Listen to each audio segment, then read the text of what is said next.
말씀입니다. 시작. 어리석도다 갈라디아 사람들아, 예수 그리스도께서 십자가에 못 박히신 것이 너희 눈앞에 밝히 보이거늘 누가 너희를 꾀더냐. 내가 너희에게서 다만 이것을 알려 하노니 너희가 성령을 받은 것이 율법의 행위로냐 혹은 믿음으로냐. 너희가 이같이 어리석으냐. 성령으로 시작하였다가 이제는 육체로 마치겠느냐. 너희가 이같이 많은 괴로움을 헛되이 받았느냐. 과연 헛되냐. 너희에게 성령을 주시고 너희 가운데서 능력을 행하시는 이의 일이 율법의 행위에서냐 혹은 듣고 믿음에서냐. 아브라함이 하나님을 믿음에 그것을 그에게 의로 정하셨다 함과 같으니라. 아멘. 믿음의 복을 받는 자가 되자라는 제목으로 하나님 말씀을 전하실 때 전하는 이나 듣는 이가 함께 주님의 은혜를 받고 성령의 감동이 임하시기를 바랍니다. 오늘 이 갈라디아서는 여러 가지 학설이 많은데 사도 바울이 2차 전도 여행 때 바울과 실라와 동행해서 이렇게 출발을 합니다. 안디옥에서 출발해서 다소와 더베와 루스드라에서 디모데를 만났고 디모데와 동행하면서 이고니온을 지나서 시디아 안디옥을 져서 성경에 보면은 이 부르기아와 갈라디아 땅을 다니며 드로아의 무시아에 이르러서 비두니아로 가고자 하되 주의 영이 허락하지 않으므로 쭉 드로아까지 갔다. 그렇게 말합니다. 드로아라는 곳에서 바울과 실라와 디모데가 함께 갔는데 이때 누가가 동행했다고 봅니다. 사도행전 16장 10절에 보면 우리가라는 말을 하는데 그때 그 우리가 누가 사도행전의 저자였던 누가를 포함하기 때문에 이때 누가가 동행했다고 봅니다. 그러니까 누가는 이 갈라디아 땅을 지난 다음에 이 북갈라디아 땅을 지난 다음에 동행했기 때문에 이 갈라디아의 상황을 언급하고 있지 않습니다. 언급하고 있지 않기 때문에 사도행전에 나타난 갈라디아는 잠깐은 건데였고 갈라디아서에서 보낸 사도 바울의 편지에는 이 갈라디아에 할례당들이 와서 여기 처음에 있었던 수리의 안디옥에 있었던 그런 할례당의 문제가 동일하게도 이 갈라디아 교회에 있었기 때문에 아마도 추측기로는 이 아시아 지역이나 또는 이 고린도에서 사도 바울이 1년 6개월 동안 사역을 하면서 이 소식을 이제 듣게 되었던 것 같습니다. 그래서 여기서 1년 6개월 머문 동안에 여기 데살로니가 전서와 후서를 보낸 다음에 그 이후에 고린도에서 이 갈라디아 교회 소식을 듣고서 이렇게 갈라디아로 이 점선을 통해서 편지를 보낸 것이 바로 갈라디아서라고 할 수 있겠습니다. 자, 이 갈라디아입니다. 갈라디아가 북갈라디아 있고 남갈라디아 있는데 어딘지는 뭐 정확하게 아직도 판정이 난 건 아니지만은 장소가 중요한 게 아니라 그곳에 어떤 내용이 있었는가, 또 사도 바울이 그 사람들에게 어떤 편지를 써서 보냈는가 하는 그런 내용들이 더 중요하겠죠. 그래서 갈라디아의 3장의 그 주된 그 문제라는 것은 바로 아까 제가 설명드렸던 그런 것과 같습니다. 그 유대인 중에서 예수님을 믿되 반드시 할례를 행해야만 구원을 받을 수 있다라고 주장했기 때문에 모든 갈라디아 교회 성도들이 사도 바울이 없는 동안에 할례를 받게 되었다는 것입니다. 그리고 그렇게 만든 할례당이 또 문제였고 또 그렇게 어리석게 사도 바울이 보기에는 어리석게 할례를 받아서 할례를 받아야만 구원을 받는다고 믿은 성도들의 문제도 있었다는 것입니다. 여러분, 할례라는 것은 유대인이 되는 절차입니다. 유대인이 되는 절차인데 할례 자체는 위생적으로 굉장히 좋은 거죠. 그러나 구원의 조건은 결코 될 수 없다고 사도 바울은 강조하고 있습니다. 왜냐하면 그것은 예수님의 십자가를 통해서 이루어놓으신 구원을 완전히 무너뜨리는 일이 되기 때문입니다. 그래서 그 1절에 이렇게 어리석도다 갈라디아 사람들아, 예수 그리스도께서 십자가에 못 박히신 것이 너희 눈앞에 밝히 보였는데 누가 너희를 꿰어가지고 너희들 하여금 할례를 받아서 구원을 받도록 했느냐, 이렇게 이게 약간 책망조로 말씀하고 있습니다. 그래서 바울은 이 본문 오늘 갈라디아 3장에서 자신이 개척하여 세운 갈라디아 교회의 성도들이 이런 잘못된 가르침을 받아서 게임에 넘어간 것을 안타깝게 여겨서 이 편지를 쓴 겁니다. 그리고 이 편지를 통해서 이 할례 같은 율법의 행위가 아닌 사람이 하나님을 믿음으로 의롭게 된다. 그러니까 믿음으로 의롭게 된다. 이 신칭의 또는 이 신득의 라는 이런 도리를 주장함으로써 바울이 강력하게 믿고 확신하는 그런 구원관을 갈라디아 교인들에게 또 오늘 저와 여러분들에게 제시하고 있다는 것입니다. 그래서 여기 3장에 보면은 믿음 의인은 믿음으로만 살리라. 아브라함이 어렵게 된 것도 믿음 때문이다. 하나님이 성령을 주시고 능력을 주시는 것도 다 믿음 때문에 나타난 것이다. 그리고 너희가 하나님의 가장 귀한 선분인 성령을 받는 것도 바로 율법의 행위가 아니라 말씀을 듣고 믿을 때 받은 것이 아니냐. 그러니까 구원은 믿음으로 얻는 것이라는 것을 굉장히 강조하고 있습니다. 이제 본문으로 잠깐 들어가겠습니다. 1절 우리가 읽어봤죠. 그래서 그렇다면은 갈라디아 교회 성도들이 예수님께서 십자가에 못 박힌 사실을 부인했다는 말은 아니죠. 부인했다는 말은 아니지만은 그 역사적인 예수 그리스도의 십자가의 사건을 부인하지는 않았지만 율법의 행위로 의롭다고 믿었던 것은 바로 예수님의 십자가의 그 은혜를 무의미한 것으로 만들어 버릴 수 있기 때문에 이렇게 말을 한 겁니다. 그래서 지나왔지만은 지난주 수요일에 말씀을 드렸지만은 갈라디아서 2장 21절에 이렇게 말씀하십니다.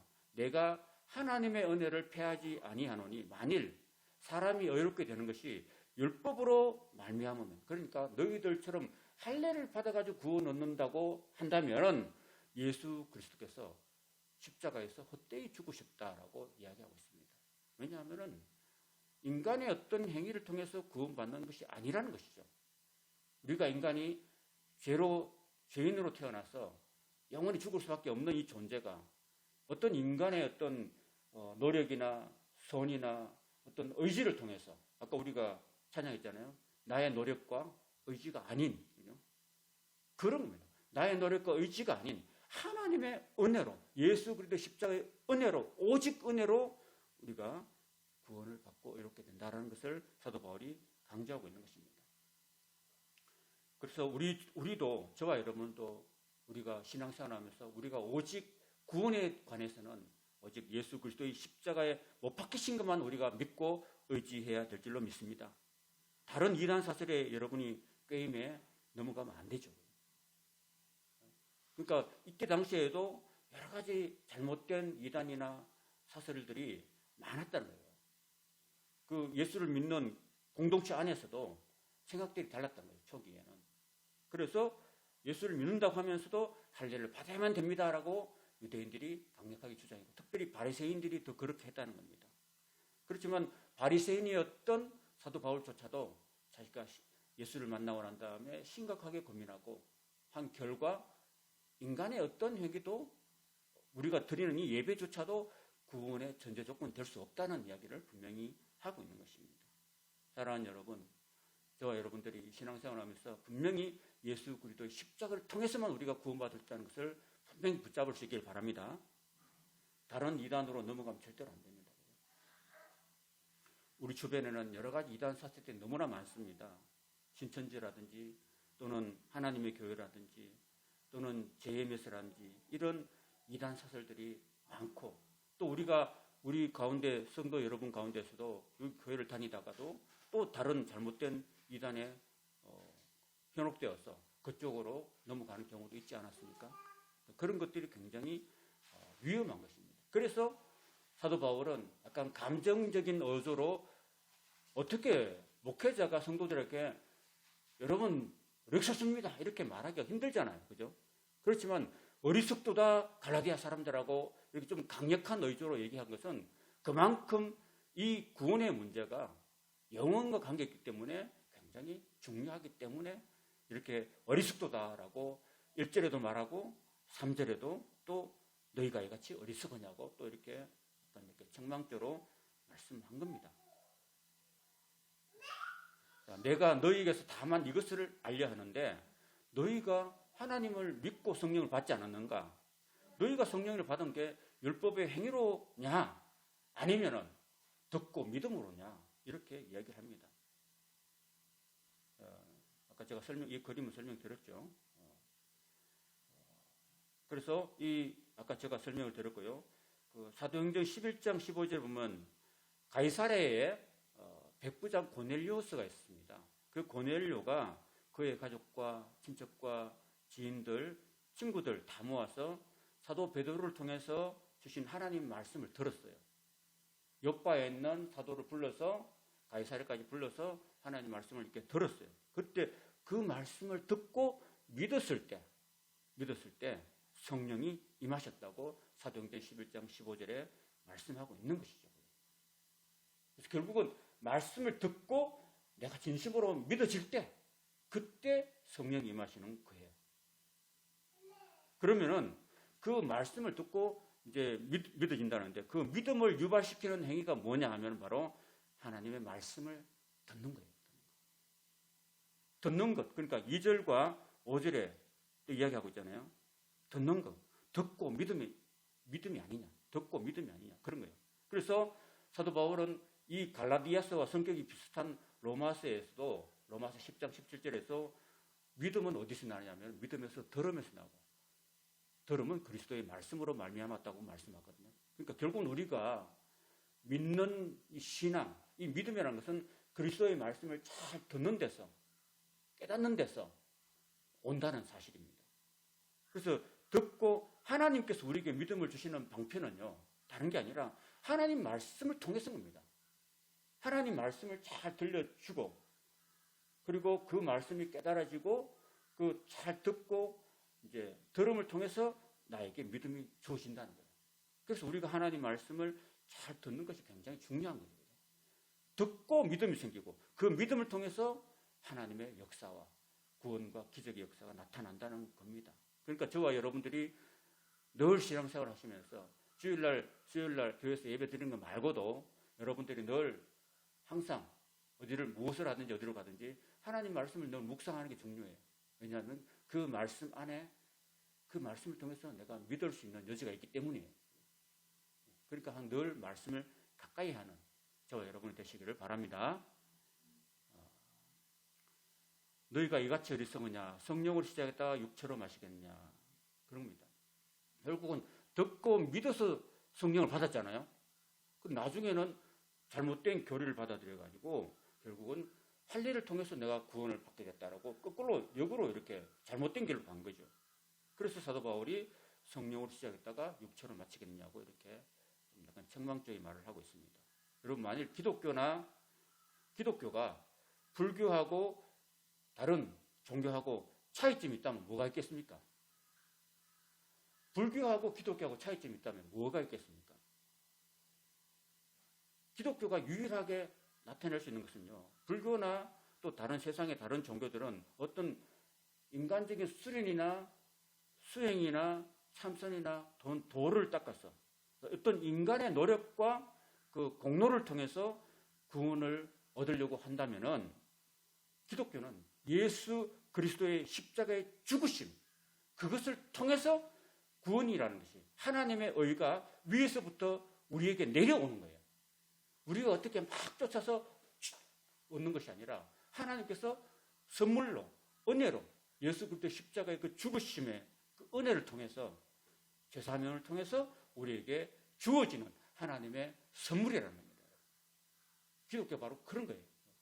그래서 사도 바울은 이렇게 할례당들이 갈라디아 교회에 와가지고 여러분들이 할례를 받아야만 구원받습니다라고 하는 것은 마치 세상의 다른 종교들처럼 우리가 어떤 인간의 어떤 노력과 공로를 통해서 구원을 얻으려고 하는 그런 시도하고 별반 차이가 없다는 말이에요. 그것은 잘못됐다. 오직 은혜라는 것은 이미 예수 그리스도께서 십자가에서 못 박혀서 죽으시고 피 흘려 주심으로 우리의 모든 죄를 다 사해 주셨고 그 사해 주신 은혜를 우리가 그냥 받을 때, 믿음으로 받아들일 때, 그게 하나님, 믿을 때 그 믿음을 하나님께서 어렵게 여겨주신다는 이야기를 하고 있는 것입니다. 4절에 보면 너희가 이같이 많은 괴로움을 헛되이 받았냐? 과연 어떠냐고 이야기합니다. 그거는 갈라디아 교인들이 사도 바울로부터 복음을 받고 난 다음에 야, 믿음으로 구원받는구나. 믿음으로 어렵게 되는 것을 받고 난 다음에 누구로부터 괴로움을 받았냐면 바로 이 할례당들로부터, 유대인 할례당으로부터 괴로움을 받은 거예요. 그리고 사도 바울도 갈라디아서 5장 6절에 보면 바울 자신도 이 할례 때문에 그들 유대인들로부터 계속 핍박을 받았다고 말합니다. 그래서 이렇게 말합니다. 형제들아, 내가 지금까지 할례를 전하면은 어찌하여 지금까지 핍박을 받으리요? 그리하였으면은 십자가에 그치는 것이 그쳤을 것이라고 이야기하고 있습니다. 내가 할례를 주장했다면은 할례를 통해서 구원받는 거 저 동의합니다. 이렇게 말했다면 전혀 괴로움을 받지 않았겠죠. 그 사도 바울이 받았던 괴로움도 역시 갈라디아 교인들이 그전에는 받았다라는 것입니다. 그런데 그 핍박과 괴로움을 기꺼이 참아왔던 이유는 바로 믿음의 도가 영원한 구원에 이른다는 것을 분명히 믿었고 확신했기 때문이었습니다. 그렇기 때문에 우리가 믿는 이 도리를 끝까지 지키면서 괴로움을 받는 것도 결코 헛되지 않다라고 분명히 이야기하고 있습니다. 아까 제가 설명한 거, 성령을 주시고 또 하나님의 능력을 너희 가운데서 행하시는 이의 일이, 하나님의 모든 역사가 율법의 행위라가 아니라는 것입니다. 그건 바로 듣고 믿을 때 나타난다는 거예요. 여러분, 우리가 복음서를 쭉 살펴왔지만은 예수님이 기적을 행하실 때 무슨 말씀을 하셨습니까? 내 믿음대로 될지어다, 이렇게 말씀하셨잖아요. 그죠? 그렇죠? 그러니까 예수님이 우리가 막 열심히 막 노력하고 이런 게 아니라 예수님이 나를 고쳐줄 수 있다. 예수님 나의 12년 된 혈루증을 고칠 수 있다라는 그 믿음을 그 여인이 갖고 있을 때, 그 믿음 가지고 예수님이 옷자락을 붙들려고 했을 때, 그때 예수님께서 내 믿음이 너를 고쳤다. 평안히 가라. 이렇게 말씀하시잖아요. 그죠? 그러니까 믿음이라는 것은 굉장히 중요한 거죠. 중요한 겁니다. 그리고 또 아브라함 이야기를 합니다. 아브라함이 하나님을 믿었을 때 그것을 의로 정하셨다고 했습니다. 하나님께서 여러분 창세기 보면은 75세 때 아브라함을 부르셨어요. 부르시고 그때까지 부인 사라가 있었는데 자식이 없었습니다. 자식이 없는 그에게 후손을 주어서 천하만민이 그로 인해서 구원을 얻게 해주신다는 이 약속을 주셨거든요. 그런데 아브라함은 100세가 다 될 때까지 자기 몸이 죽은 것과 자기 아내 사라의 몸이 죽은 것 같음을 알고도 하나님이 약속해 주신 그 약속을 25년 동안이나 계속해서 지켜나갔다는 거예요. 하나님은 죽은 자를 살리시고 없는 것을 있는 것 같이 부르시는 하나님으로 아브라함이 믿었고, 야, 내가 지금 이제 100세가 다 됐는데 하나님 25년 전에 나한테 약속을 주셨는데, 야, 지금도 자식이 없네. 물론 중간에 그 하가를 통해서, 요종을 통해서 이스마엘이 태어났는데 그거는 약속의 자녀가 아니었고, 정말 하나님이 약속하신 그 사라로부터, 본부임으로부터 태어날 아기는 아직도 안 태어났는데, 그럼에도 불구하고 아브라함이 하나님을 믿었다는 거예요. 하나님이 나한테 약속해 주신 자식을 주시리라는 약속을 분명히 믿었기 때문에 그 믿음을 가지고 하나님께서 의로 여겨주셨다는 이야기를 하고 있습니다. 그래서 결국은 100세 되었을 때 아브라함에게서 기적적으로 태어난 이삭 그 자체가 바로 아브라함의 믿음의 열매였다는 것입니다.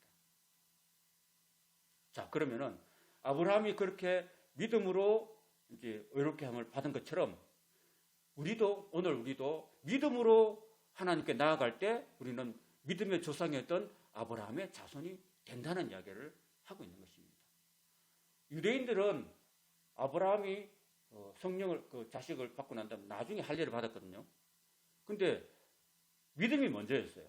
믿음이 먼저였고 할례는 나중이었습니다. 할례 받기 전에, 아브라함이 할례 받기 전에 약속을 받았거든요. 할례라는 것은 그 믿음 뒤에라는 거죠. 그걸 우리가 알아야 되는 것입니다. 근데 유대인들은 자신들이 다 아브라함의 자손이라 이야기하거든요. 심지어 누가복음 16장에 보면은 그 음부에 빠진 부자가 저기 낙원에 아브라함의 품에 있는 아브라함을 향해서 아버지 아브라함이라고 그래요. 그 아버지 아브라함은 것은 자기는 유대인이고 아브라함이 자손이라는 뜻이거든요. 그러니까 그건 자기 무슨 근거에 그러냐면은 혈통이, 자신의 그 혈통이 유대인의 혈통이고 자신이 할례를 받았기 때문에 아브라함의 자손이라고 여겼는데, 여기서 말하는 아브라함의 자손이라는 것은 그 혈통이 아니라, 유대인이 되었다고 해서 아브라함 자손이 아니라 아브라함의 그 믿음, 아브라함이 그 믿음으로 의롭게 여김을 받은 것처럼 오늘 이방인들도, 저와 여러분들도 믿음을 가질 때 우리는 진정한 아브라함의 자손이 된다, 하나님의 자녀가 된다는 이야기를 하고 있는 것입니다. 그러므로 하나님이 이방을 믿음으로 말미암아 의로 정하실 것을 성경이 미리 알고 먼저 아브라함의 복음을 전하되 모든 이방인이 너로 말미암아 복을 받으리라 하였느니라. 그러므로 아브라함이 가졌던 그 믿음으로 말미암는 자는 믿음이 있는 아브라함과 함께 복을 받는다고 합니다. 그러니까 아브라함이 믿음으로 복을 받았거든요. 아브라함이 받은 그 복, 그 믿음의 복을 오늘 저와 여러분들도 예수 그리스도를 믿을 때, 하나님 말씀 믿을 때 그 복에 동참할 수 있다는 겁니다. 그 다음부터 10절부터 이어지는 이야기들은 이제 믿음의 반대편에 있는 사람들, 행위에 속한, 율법 행위에 속한 자들에 대해서 이야기하는데, 그런 사람들은 저주 아래 있다고 이야기합니다. 왜냐하면은 성경 신명기 27장 11절에서 26절이 긴데, 그 중에서 마지막 절에 보면요, 26절에 보면은 누구든지 율법책에 기록된 대로 모든 일을 항상 행하지 아니하는 자는 저주 아래 있는 자라, 이렇게 이야기하고 있어요. 율법 조항이 많아요. 613개의 율법 조항이 있는데 그거를 항상 행하지 않으면 저주 아래 있다는 거예요. 그런 얘기를 합니다. 그래서 결국은 인간은 태어날 때부터 죄의 본성을 가지고 죄인으로 태어났기 때문에 인간 본성 안에는 이기심이 있고 욕심이 있고 교만이 있기 때문에 인간은 하나님의 그 주신 율법, 모세의 율법대로 결코 항상 살 수가 없어요. 그렇기 때문에 인간은 결국은 불완전한 존재고 죄인의 존재이기 때문에 저주 아래 있는 존재이라는 겁니다. 그러면서 또 바울이 워낙 그 가말리아 문화에서 율법에 대해서 많이 공부했던 학자였기 때문에 구약에 대해서 많이 알거든요. 그래서 이 할례 율법의 잘못을 이야기하면서 또 구약의 하박국 2장 4절에 이야기를 합니다. 하박국 2장 4절에는 하나님 앞에서 아무도 율법으로 말미암아 어렵게 되지 못할 것이 분명하다. 그거는 바로 하박국 2장 4절에 있는 의인은 믿음으로 살리라. 이 말씀을 또 인용하고 있는 거예요. 결국은 구약 성경을 아무리 뒤져봐도 율법의 행위로 의롭다는 것은 말이 안 되는 거죠. 그죠? 또 그리고 여기 또 우리가 좀 유의해서 볼 거는 이 레위기 18장 5절에 나온 말씀인데요. 율법은 믿음에서 난 것이 아닌데 율법을 행하는 자는 그 가운데서 살리라, 이렇게 했거든요. 그러면 율법을 행하는 자는 그 가운데 살리라, 이 말은 맞아요. 맞는데 실제로는 인간 자체가 제가 말씀드려도 죄인이고 죄의 본성이 있기 때문에 결코 율법을 완전하게 항상 행할 수 없다는 거예요.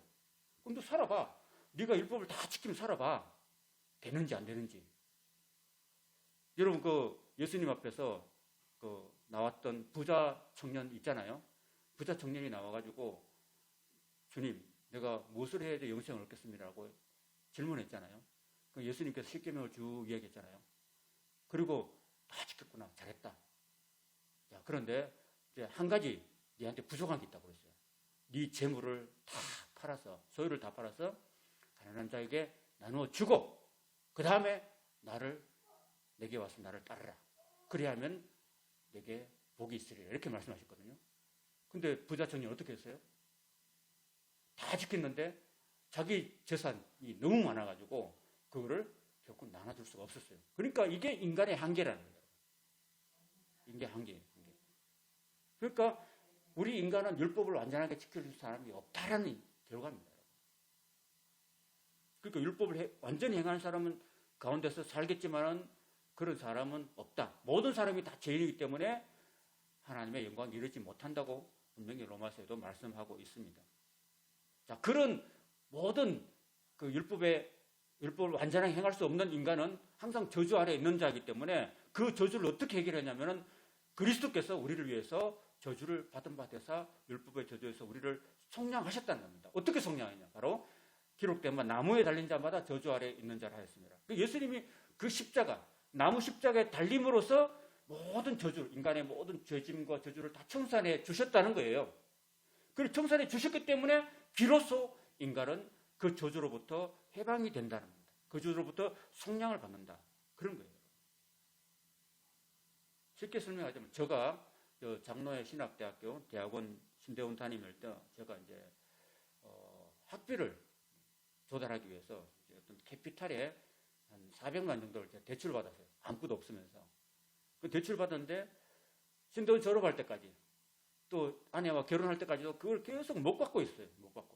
계속 이자만 계속 나오고 있어가지고 한동안 못 갚았어요. 그거를. 개정 개척교회하고 이렇게 하다 보니까 못 갚았죠. 근데 어느 누군가가 우리 교회에 사업이 잘 돼가지고 600만 원을 일시에 헌금을 보내셨어요. 그래가지고 제가 그걸 일시에 다 갚아버렸다는 거죠. 얼마나 제가 속이 우려나고 감사한지 몰라요. 그러니까 그거 같이 우리가 인간에 태어나가지고 정말 온갖 세상의 죄짐과 저주를 다 이렇게 짊어지고 살아가고 있는데 그 모든 그런 우리의 빚과 죄의 빚과 죄의 짐을 예수님께서 이 땅에 오셔서 십자가에서 다 청산해 줘버렸단 거죠.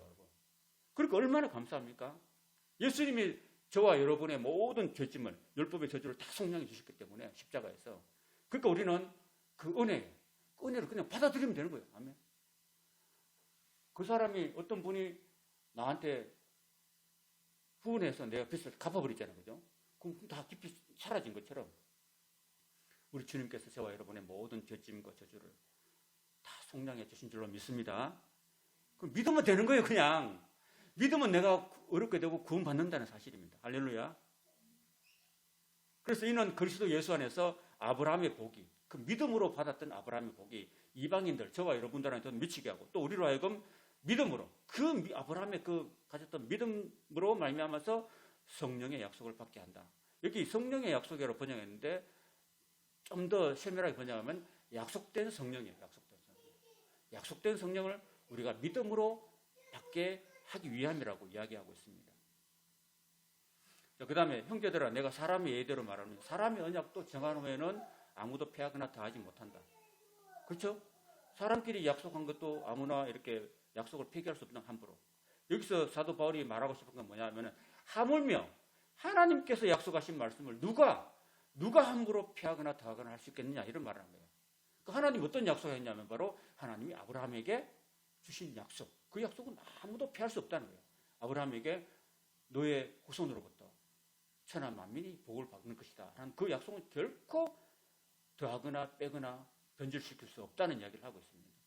그래서 그 약속, 그 자손에게 말씀하시는데 자손들 여럿을 말한 게 아니라 오직 한 사람, 자손을 이야기했는데 그 자손이 바로 그리스도란 예수님이란 예수 그리스도인데 그 예수 그리스도의 그 십자가의 은혜를 통해서 모든 율법을 벗어나서 율법의 저주에서 벗어나서 우리에게 구원의 은혜를 베푸시는 그 약속이라는 것입니다. 그 약속은 결코 율법이 변화시킬 수 없다. 바꿀 수가 없다는 이야기를 합니다. 그러면서 하나님께서 정하신 약속, 그 언약, 그게 바로 아브라함인데 아브라함 이후에 430년이 지난 다음에 모세가 등장해가지고 모세가 시내사에서 율법을 받았어요. 결국은 아브라함이 먼저예요. 아브라함한테 하나님이 먼저 약속하시는데 나중에 430년 후에 생긴 그 율법이 하나님이 주신 그 약속을 헛되게 피할 수 없다는 이야기를 하고 있는 것입니다. 만일 그 유업이 율법에서 난 것이면 약속에서 난 것이 아니라 그러나 하나님의 약속으로 말미암아 아브라함에게 주신 것이라고 이야기합니다. 그런데 그러면은 율법은 왜 줬는가? 믿음으로 구원을 받는데 왜 율법이 필요한가? 그 이야기를 합니다. 그런데 여기서 바울은 율법은 필요한 게 불필요한 게 아니라 사람들이 자꾸 죄를 짓기 때문에 범법하기 때문에 하나님이 주셨다라고 이야기했습니다. 여러분 학생들이 예를 들어서 학교에 가면 교칙 있잖아요. 교칙이 있는데 만약에 8시까지 등교해야 되는데 9시까지 자기 멋대로 맨날 오면은 그 걔는 또 징계를 먹겠죠. 그죠? 그 공부를 하라는 공부는 안 하고 맨날 학교도 지각하고 출석도 안 하고 또 뭐 학교에서 숨어서 술 담배하고 담배도 피우고 이렇게 막 온갖 친구들하고 다니면서 나쁜 친구들하고 다니면서 말씀 피우고 싸움이나 하고 뭐 팔줄시에 불려가고 이렇게 하면은 문제아가 되잖아요. 문제아가 되기 때문에 학교에는 그 문제아를 발생시키지 않기 위해서 교칙을 만드는 거죠. 그 교칙이 학교의 목적은 아니죠. 목적은 아니죠. 그냥 다만 그 교칙이 필요하다는 거예요. 그 교칙이 필요한 것은 학생이 열심히 공부하고 인격을 연마해서 훌륭한 그런 사회인으로 성장시키기 위해서 그렇게 교칙이 필요한 거죠. 이와 같이 율법이라는 것도 그래요. 율법 그 자체가 궁극적인 목적은 아닌 거예요. 율법 자체는 목적이 아니라 참된 예수 그리스도의 구원이 이르기 전까지 인간이 죄를 짓는 것을 방지하고, 율법이 없을 때는 죄가 죄인지를 몰랐거든요. 근데 죄로 딱 정해놓으니까 그 율법이 저렇게 하면 죄를 짓는구나, 도둑질하면 죄구나, 또 남을 해롭게 하면 죄구나, 이런 것을 깨닫게 해주는 역할을 한 거죠. 그래서 범죄를 방지하는 거고, 결국은 믿음으로 구원 얻는 하나님의 백성이 거룩한 삶에 이르도록 돕는 그런 하나의 규칙이 되는 것이죠. 그게 율법의 선한 역할이라는 것입니다. 자, 그러면 율법이 하나님의 약속들과 반대되느냐? 반대가 안 된다는 거예요. 결코 그럴 수 없다고 이야기합니다. 율법도 자기 역할이 다 있다는 거죠. 단지 사도 바울이 여기 주장하는 것은 그 율법을 믿음보다 앞세우면 안 된다는 거고요. 그 율법을 구원의 전제조건으로 삼아서 할례를 행한 것은 결국은 옳지 않다라고 분명히 이야기하고 있습니다. 자, 그러나 성경이 모든 것을 제 아래 가두었으니까 예수 그리스도를 믿음으로 말미암은 약속을 믿는 자들에게 주려 함이라. 믿음이 오기 전에는 우리는 율법에 매인바되었고 또 갇혔다고요. 믿음의 때가. 예수님이 오기 전까지는 그냥 계속 그 율법의 굴레에서 벗어나지 못하고 있었다는 겁니다. 그래서 그 율법이 어떤 역할을 하면은 우리를, 죄인된 인간들을 그리스도께로 인도하는, 여기 개혁 개정에는 초등교사인데 개혁 한글에는 농학 선생이라고 되어 있어요. 초등교사라는 것은 사실은 어떻게 보면은 유치원 교사 이런 말인 거예요. 그래서 유치원 교사 돼가지고 우리로 하여금 믿음으로 말미암아 의롭다 할 때까지 그냥 이렇게 보호해주는 그런 역할을 한다는 거죠. 그러고 난 다음에 이제 예수 그리스도께서 오시고 난 다음에 그 구원의 은혜를 주신 그 믿음이 온 다음부터는 우리가 초등교사 아래에 있지 않는 겁니다. 여러분, 아이가 유치원을 졸업하면은 그 유치원 교사 밑에 계속 있는 게 아니고 이제 중고등학교 가고 대학교 가고 대학원에 가서 이제 더 교수들 밑에 있는 거지, 초등교사 밑에, 유치원 교사 밑에 있는 것이 아니라는 거죠. 그 예수님이 오신 다음부터는 믿음은 이제 대학 교수가 되는 거예요. 더 차원이 높은 거예요. 율법보다는. 그래서 잘 보세요. 이제 오늘 중요한 건, 우리가 그냥 이 복잡한 설명을 들으셨는데 중요한 건 이겁니다. 너희가 다 믿음으로 말미암아 그리스도 예수 안에서 하나님의 아들이 되었다. 할렐루야. 자, 믿음을 통해서 우리가 하나님의 아들이 됐다는 거예요. 우리가 하나님 자녀로 우리 스스로가 막 뭐 어떻게 해서 된 게 아니라 우리가 믿음으로 예수 그리스도 십자가의 그 공로를 믿음으로 예수 안에서 하나님의 아들이 됐다는 거예요. 그러니까 믿음으로 내가 그동안에 죄의 종이 되었고 사탄의 종이 되었는데 믿음을 통해서 하나님의 아들로 신분이 상승된 셈이죠. 자, 그러면 한번 보세요. 아들이 되면은 뭐가 좋습니까? 뭐가 좋아요? 아버지의 유업을 이어받을 자격이 주어지는 거죠. 그죠? 그게 중요한 겁니다, 여러분. 그래서 결국은 지금 이렇게 사도 바울이 이렇게 믿음을 강조하는 이유는 우리가 믿음을 통해서 하나님의 자녀가 된다. 하나님의 아들들이 된다는 거예요. 그 아들들이 되는 것은 결국 궁극적으로는 29절에 등장하듯이 29절에 말씀하십니다. 결론이기도 합니다. 너희가 그리스도의 것이면은 곧 아브라함의 자손이고 하나님의 아들이고 결국은 약속대로 유업을 잘하는 것입니다. 할렐루야. 그 유업은 뭡니까? 하나님 나라예요. 하나님 나라. 천국의 유업. 하나님의 모든 그런 것들이 다 하나님의 소유가 바로 그 아들한테 이어지는 거니까 우리는 다 믿음의 유업을 받는 자가 되었다. 할렐루야. 저거 우리 기뻐할 수 있는 이유는 그거예요.